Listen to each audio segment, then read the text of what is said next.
Hi, friends. It's Salt. If you're new here, this channel is all about salt. Salt is the alchemical element of transformation. Salt cleanses, it heals, and it transmutes energy just like you do. This channel finds the rare archetypes who move through life differently. So if you found this, I'm really honored to have you and really just be one of the few who gets to see and reflect you properly. Today's energy update starts with the Page of Pentacles, and I rarely draw this card. It feels like with collective readings, I go through cycles of the same cards presented to me with very slight changes and nuances. I think that's because you all are interconnected, the ones that find me and resonate with me, and you share the same message, it's just in different forms and presentations.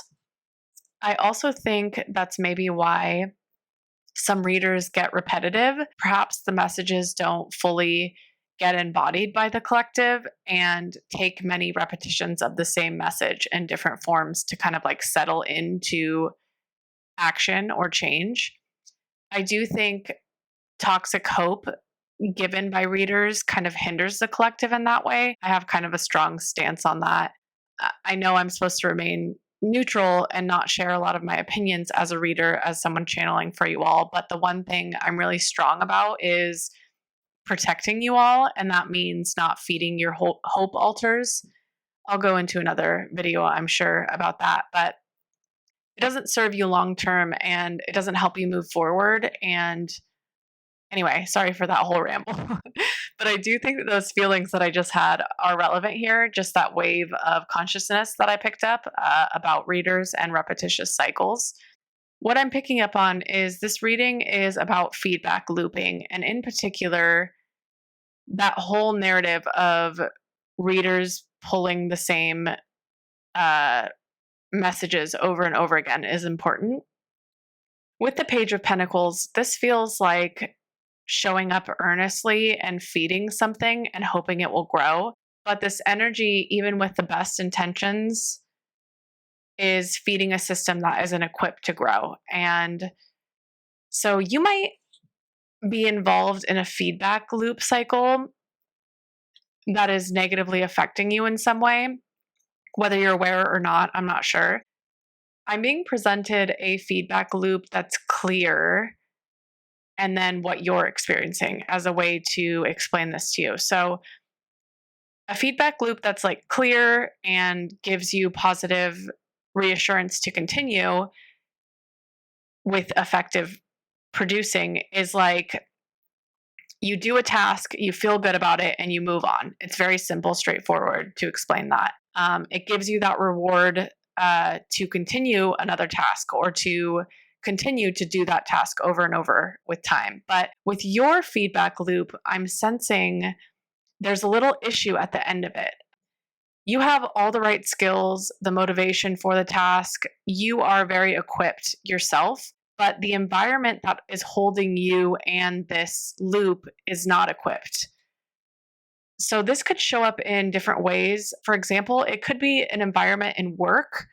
That's what I'm seeing very clearly is this environment as a whole is not setting you up for success, whether that be the process is just not fitting the way it needs to fit you and hold you.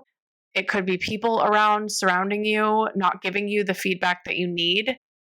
Or it could just be not being open to your ideas and abilities in a clear way. There's some sort of conflict there. It could also be a partnership that has no real underlying intention to listen to you or take your needs seriously in some way, but is pretending. And that's where that beginning part of the loop continues to cycle. It also could just show up in a friendship that's not mutual and doesn't share the same reciprocation in some way. But there's some sort of feedback loop conflict that this collective is experiencing that's hindering them. The next, I only wanted one card, but three came out. So I pulled the Wheel of Fortune, the Star card, and Two of Wands. And so there's a very specific message here to you and your gifts that's coming through very strongly. I'm kind of getting a lot of feelings around this rare perspective that's causing a lot of friction throughout your life. I think I've had similar readings to this in the past, but I'm sure this will spin a new way for you. But this, although it's causing a lot of friction to have this rare perspective and these particular gifts you hold, it also is the key to your success and freedom once it is held and channeled properly. Your approach really isn't typical. I'm picking up on a person who orbits the truth. You are not accepting answers at face value, whether you're aware of that or not. You kind of loop, prod, test things over and over again. You're the type of person that's listening to readings that I give and then thinking about me, not listening to the reading at face value about yourself. You're thinking about my background. You're asking me questions about, me as a person. You are looking at things from a completely different angle than a normal conventional person. And it's rare. You're the type of person that needs to feel the truth in your body before you accept it. And you approach things differently because of that. I think where the friction comes from is we're in a world where others are not seeking the truth like you are. They do not go through cycles of looping and prodding and testing things and uncovering things. So it's uncomfortable that you do that.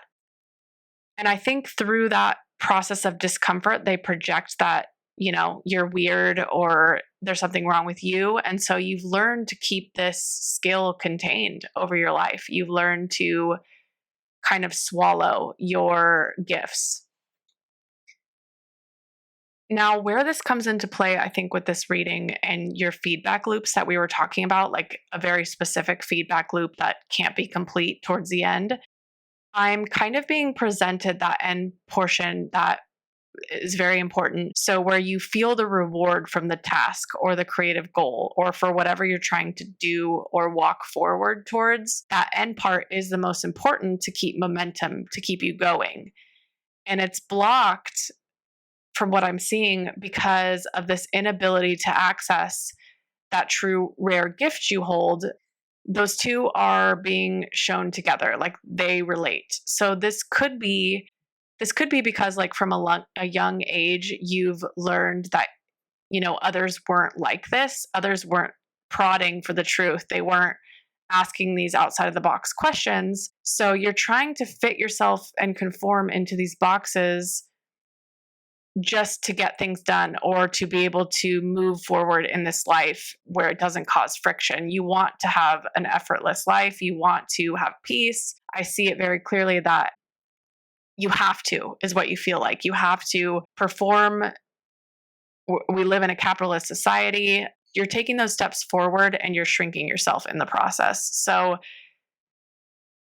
I think examples of this could be in work. Say they do something a specific way. Their process is very not effective. And you see that. You see the truth very clearly. You're aware. It eats at you. You're trying to present innovative ideas. You're looking at the process as a whole, but none of them want to see that. They know maybe something's wrong. They know it feels uncomfortable, but they're not living in the frequency you are. So when you present these things to them, it disrupts their cycle of ignoring. It disrupts their energy because it forces them to look at themselves like, why have I been accepting this if this is wrong, kind of thing. So the message here, after all of that, I know that was quite a bit. I think from Spirit seems to be embracing this part of you that needs to work and live outside of the box and these systems. I don't specifically know what that means for everybody, but a few examples could be if work does something a specific way and you see a better process, you're looking at it from your creative angle, this outside of the box way.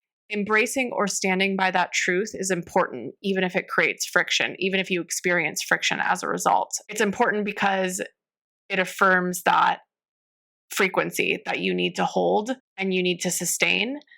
The same is true for perhaps if this shows up in other parts of your lives, like relationship, friends, family. I'm seeing that you'll kind of always be beaten down because you're looking at things from a much more advanced perspective. So you're forcing others to, like a mirror, see the parts of themselves they don't want to see. They don't want to see the truth. So it will always be a road of friction, but your highest timeline is through that path of discomfort. And I don't see you wanting to accept that because I see you seeking peace. And that's okay if that's, what you want right now. But the message from spirit is that your path is not supposed to be peaceful. Alignment is through discomfort, and alchemizing happens through pain, and it might come really chaotic to you. So there's another message here I didn't really want to read because I'm not sure, that it just kind of felt like I had hesitancy with this, but it feels like something either really, and I don't want to provoke any fear because I don't think this is like going to be a bad thing. I just think it will cause a fear reaction from you, whatever presents itself to you next. And this could be two things that spirit is doing for you. It could be an attempt to pull you from hermiting from those gifts, because I see you choosing peace when you're not maybe supposed to. You're not supposed to fit in that peaceful box. So I see this decision that's scary coming to you as a way to pull you from that purposefully, because you accepting fitting into boxes is not the life that you're meant to live and how to harness your gifts. So that could be the first way that this presents itself, as like a way to pull you. It could also be like you decide to stick by something, whether that be you just get tired of dismissing people rejecting your gifts and your perspective. And so you reject that rejection. And that's where this choice of fear is going to present itself. And that's from spirit saying to take that. I'm not saying disrupt the whole world. I'm not saying burn it all down. I'm saying there's two distinct possibilities where a decision of fear might present itself to you. And the message is to take it and to align with these rare gifts that others don't have. I'm not saying it's going to be easy. In fact, I do see a lot of friction and struggle. And in fact, you could be going through this all right now.